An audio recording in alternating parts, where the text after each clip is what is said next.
Well, good morning. Well, it's a nice sunrise we got going on this morning. I gotta hurry and do chores this morning. I gotta be in Grand Prairie for a meeting first thing. So get the chickens fed. Then I gotta head down to the sheep pen. The dogs were barking like crazy last night. You could hear the coyotes howling. So I gotta run down. Morning, Tony. I gotta run down and check the sheep. Chickens have knocked the water bucket over. I better get after it here. Come on, chicks. Come get your breakfast. I just come from the chicken house. Everybody's doing great. Got a pocket full of sunshine, basket full of eggs. What more could we ask for? Charlotte, are you petting a donkey? Charlotte, donkey, that's a donkey. You're petting donkey.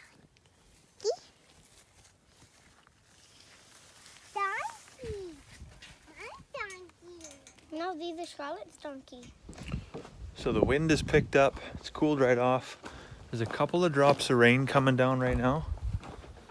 But it's not actually supposed to rain. According to the weather forecast, it's supposed to be nice and dry and warm out. So I am just going to throw the sprinkler on for a couple of hours here. And if it does decide to rain, I'll just shut it off. So while that's going, I'm just going to run a batch of feed over to the broilers, move the chicken tractor, feed the layer chicks, the cats, the dogs, get all these evening little chores done. I got no major projects happening today, which is kind of a rarity actually. I've got some fencing to do, but I'm gonna push that off till next week, probably on Canada Day. We'll do that when we're both off. I tell you, it can be tough some days when we're both working, trying to juggle schedules and kind of keep up with everything that needs to get done on the farm. But every once in a while you gotta have a day like today where you just like don't take anything on, just kind of maintain, get everybody fed, and then just kind of have a relaxing evening. That's nice once in a while too. So I'm just running a batch of feed out here now to the gypsy chicks. As I mentioned yesterday, it's technically hog feed, but it's just peas, oats, and barley hammer milled up that we're giving them. And I just want to see if it's a little easier for them to digest, to get a little bit more out of the feed and maybe get some increased weight gains here. The whole grains, although they got rooster teeth there, I just don't think it's as easily digestible for them as I thought it would be. So, lesson learned there. Well, it looks like the rain is going to set in here, so just going to run a little bit of grain over to the layer chicks here. Go ahead and shut that sprinkler off. That's all it needed, eh? Just a little threat for the sprinkler action. I might as well have washed the truck. That probably would have brought on a real downpour. How are you today, bud?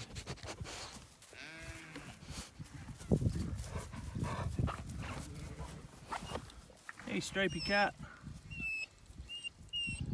Got some food here for Stripey Cat. Got to feed him up on top of the cat house, because if I put it inside, then seems like Scout crawls inside and eats it all, which dog has quite a voracious appetite as opposed to a cat, so they go through that high-priced cat food pretty quickly. So we're gonna stash it up there out of the way. So then you do that, and then of course 5:30 in the morning you look out and the ravens and the magpies are just having an absolute smorgasbord behind the shop. Again, eating all that high-priced cat food. Can't seem to win. So if anybody has any dog-proof, raven-proof, magpie-proof, mouse-proof cat feeders that the cat can actually get into and eat, I'd love to hear from you. One last thing to do before I call it a night, go make a cup of tea and relax for a bit, is get in the chicken house here and get all the eggs. Hoping for 2 dozen today, but it's been about 19, 20 the last few days here. Well, it is 19 eggs again today, so not as many as we'd like, but we are definitely thankful for this bountiful harvest. Anyhow, we're gonna call that a night, and I'm gonna go make myself a cup of tea. Hope you have a fantastic night, and we'll see you tomorrow.